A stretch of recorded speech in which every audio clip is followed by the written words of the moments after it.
دوستو یہ دنیا کی مہنگی ترین اور سب سے عالی شان پارٹی تھی۔ یہ پارٹی دنیا کی سب سے مہنگی ترین پارٹی تھی، نے دنیا بھر کے سارے ریکارڈ توڑ دیے۔ ایسی پارٹی پہلے کی گئی تھی اور نہ ہی آگے کسی کو ایسی پارٹی کرنے کی ہمت ہوئی۔ دنیا بھر کے بہترین ریسٹورنٹ کے کھانے، ڈرنکس اور لگژری 5 اسٹار ہوٹل کی اکاموڈیشن اور یورپین ڈیکوریشن، اور اس میں سب سے زیادہ امپورٹنٹ تھے اس میں آنے والے مہمان۔ شہنشاہوں سے لے کر بادشاہوں تک، پریزیڈنٹ سے لے کر منسٹر تک۔ اس تقریب میں پورے 65 ممالک کے ہیڈز موجود تھے۔ یہ تقریب کسی 7 اسٹار ہوٹل میں نہیں کی گئی بلکہ یہ منجر صحرا میں کی گئی۔ دوستو اس 3 دن کی تقریب کے لیے صحرا کا نقشہ ہی بدل دیا، اور وہ بھی راتوں رات۔ تو یہ کہانی ہے اس پارٹی کی جو دنیا نے پہلے کبھی نہیں دیکھی تھی۔ نہ ہی یہ پارٹی کسی عرب شہزادے نے کی تھی اور نہ ہی کسی بزنس مین نے۔ یہ پارٹی ایران کے بادشاہ شاہ محمد رضا پہلوی کی۔ تو یہ بات ہے 1960 کی، جب ایران کے بادشاہ شاہ محمد رضا پہلوی ہوا کرتے تھے۔ ان کو کنگ آف دا کنگز بھی کہا جاتا ہے۔ شاہ دنیا کا امیر ترین آدمی تھا جو ایران کی گورنمنٹ میں سب سے زیادہ امیر مانا جاتا تھا۔ ان کے پاس اتنی پاور تھی کہ وہ بیٹھے بیٹھے پرائم منسٹر کو ہٹوا سکتا تھا، پارلیمنٹ ڈیزولو کر سکتا تھا اور کسی بھی وقت جنگ کا اعلان بھی کر سکتا تھا۔ شاہ کو اپنے خلاف ایک بھی الفاظ برداشت نہیں تھا۔ سیکرٹ لسٹ لوگوں کو گھروں سے اٹھا کر غائب کر دیتی تھی اور ان کو راتوں رات پھانسی چڑھا دیا جاتا تھا۔ اسی وجہ سے ایران میں ڈیتھ پینلٹی کا ریشو دنیا بھر سے زیادہ ہوا کرتا تھا۔ جو بات بھی ان کی زبان سے نکلتی تھی وہ ایران کا قانون بن جاتی تھی، اور شاہ محمد اپنی یہ پاور کسی کے ساتھ بھی شیئر نہیں کرنا چاہتا تھا۔ ساری زندگی عیش و آرام سے دیکھنے والا شاہ محمد کافی ماڈرن بھی ہوا کرتا تھا۔ تو وہ خود تو دنیا کا امیر ترین آدمی تھا، لیکن اس کا اپنے ملک کی حالت کچھ اچھی نہیں تھی۔ یہاں آدھی سے زیادہ آبادی کے پاس کھانے تک کے پیسے نہیں ہوا کرتے تھے۔ پانی، میڈیکل اور ایجوکیشن کا برا حال ہو رکھا تھا، لیکن کسی کو بھی آواز اٹھانے کی ہمت نہیں تھی۔ ایران میں بیسک فیسلٹیز کی حد سے زیادہ ضرورت تھی، لیکن ان سب کے باوجود بھی شاہ محمد پہلوی کچھ اور ہی سوچ رہے تھے۔ شاہ کا پلان تھا کہ دنیا بھر میں ایران کی اچھی امپریشن بٹھانے کے لیے ایک عالیشان پارٹی رکھی جائے۔ اس میں پوری دنیا کے شیخ، سلطان، کنگز اور پریزیڈنٹ کو دعوت دی جائے گی۔ اس کا خیال تھا کہ اس پارٹی کی وجہ سے ایران کا گلوبل امیج اچھا ہو جائے گا۔ شاہ کو اس بات کا بالکل بھی اندازہ نہیں تھا کہ یہ پارٹی ایک دن اس کو لے ڈوبے گی۔ اگر شاہ نے پیسے کی نمائش کرنے کا فیصلہ کر لیا تھا تو اس 3 دن کی پارٹی کے لیے 1 سال پہلے تیاریاں شروع کر دی گئی۔ تمام ملکوں کے ہیڈز کو انویٹیشن بھیج دی گئی۔ ایک ٹیم بنائی گئی جس کو یہ سارا کام انجام دینا تھا۔ دوستو سب سے پہلا اور سب سے بڑا مسئلہ یہ تھا کہ جب دنیا بھر کے لیڈرز ایران پہنچیں گے تو ان کو اسٹے کہاں کرایا جائے گا۔ دوستو اس وقت ایران میں کوئی بھی اچھا ہوٹل موجود نہیں تھا۔ اسی وجہ سے شاہ نے یہ فیصلہ کیا کہ یہ پارٹی ایک ریگستان میں کی جائے گی۔ یہ فیصلہ ہوا کہ شاہ دنیا بھر کے لیڈرز کو ریگستان میں رہلائیں گے، تو یہ بات کسی کے بھی سمجھ میں نہیں آئی کہ اس ریگستان میں دھول، گرمی، مٹی، سانپ اور بچھو کے سوا کچھ بھی نہیں تھا۔ یہ فیصلہ کرنے کے بعد شاہ نے وہ کیا جس کا کسی کو بھی اندازہ نہیں تھا۔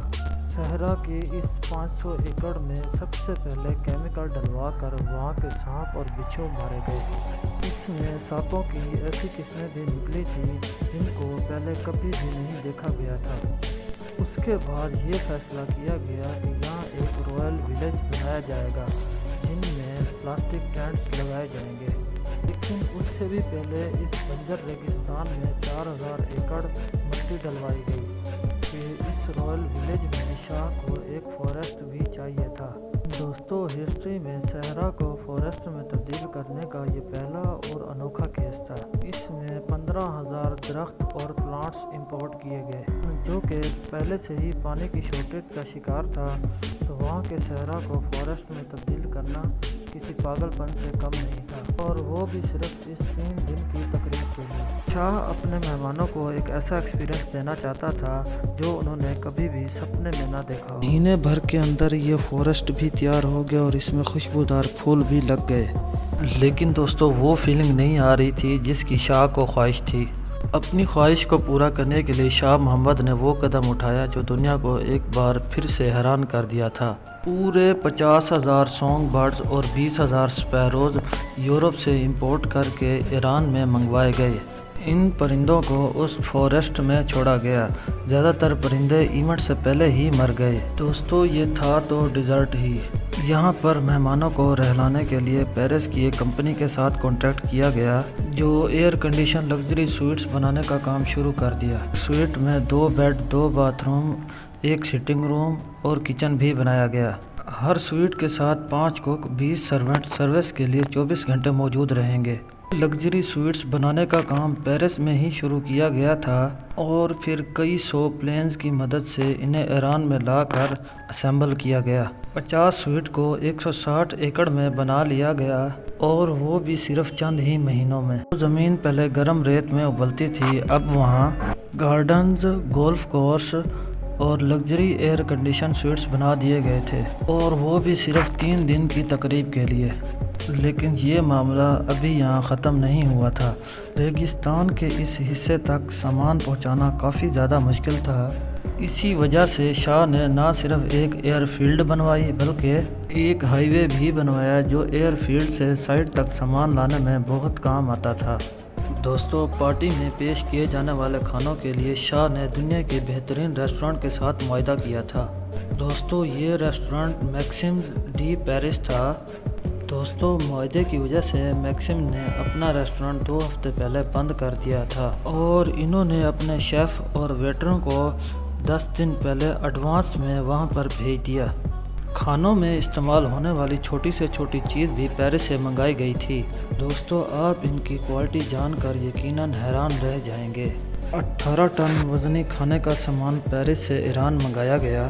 اس میں 2.5 لاکھ انڈے اور 2700 کلو گرام بیف۔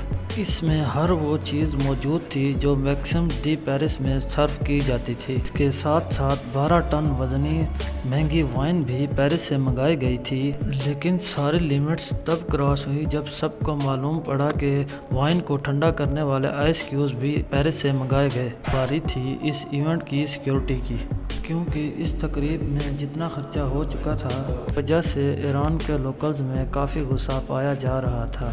اس تقریب کو سیکیور کرنا کافی زیادہ ضروری تھا۔ اس تقریب میں آنے والے چند 100 مہمانوں کے لیے 65,000 سولجر تعینات کیے گئے۔ انہوں نے چند 100 میٹر کے بعد چیک پوسٹ بنا رکھی تھی۔ جو لوگ اس تقریب کے خلاف آواز اٹھا رہے تھے ان کو پکڑ کر لاک اپ میں ڈال دیا۔ اس تقریب سے پہلے نہ صرف ایران کے بارڈرز بند کر دیے بلکہ پورے ایران کو لاک ڈاؤن کر دیا۔ اب وہ گھڑی آ چکی تھی جس کا سب کو انتظار تھا۔ یہ 14 اکتوبر 1971 کا پہلا دن تھا۔ اس تقریب کی شرکت کے لیے مہمانوں کی آمد شروع ہو چکی تھی۔ اسپیشل ایئر فیلڈ پر ایک کے بعد ایک پلین لینڈ کرتا گیا۔ 250 بلٹ پروف لیموزین کے ذریعے مہمانوں کو رائل ولیج تک لایا گیا۔ یہ بلٹ پروف لیموزین شاہ نے صرف اسی کام کے لیے آرڈر کی تھی۔ پورے 65 ملکوں کے ہیڈ آف اسٹیٹ اس پارٹی میں شرکت کرنے کے لیے آ چکے تھے۔ کسی کنٹری نے اپنا پریزیڈنٹ بھیجا اور کسی نے پرائم منسٹر۔ ایران کے اس صحرا میں جہاں صرف بچھو اور سانپوں کا راج ہوا کرتا تھا، پریزیڈنٹ، پرائم منسٹر، شیخ اور کوئنز موجود تھیں۔ شاہ محمد نے تمام مہمانوں کا بھرپور استقبال کیا اور یہ پورے 3 دن تک بیک ٹو بیک کھانوں اور انٹرٹینمنٹ کا بھرپور انتظام کیا گیا۔ ایک اسٹیمیٹ کے مطابق اس پارٹی پر کیا جانے والا خرچہ $1 بلین سے بھی زیادہ تھا، جو تقریباً 75 ارب روپے بنتے ہیں۔ دنیا بھر کی پریس نے بھرپور کوریج دی۔ وقت تو شاہ کی بھرپور تعریف ہوئی، لیکن جب تقریب ختم ہوئی تو لوگوں کے دلوں میں ابلنے والا زہر اب سامنے آنے لگا۔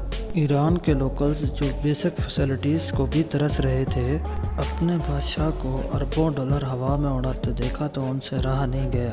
اور تب ایران میں ریولیوشن کی ایک ایسی لہر آئی جس نے 1978 میں شاہ محمد کو ہٹا کر آیت اللہ خمینی کو اپنا سپریم لیڈر بنا دیا۔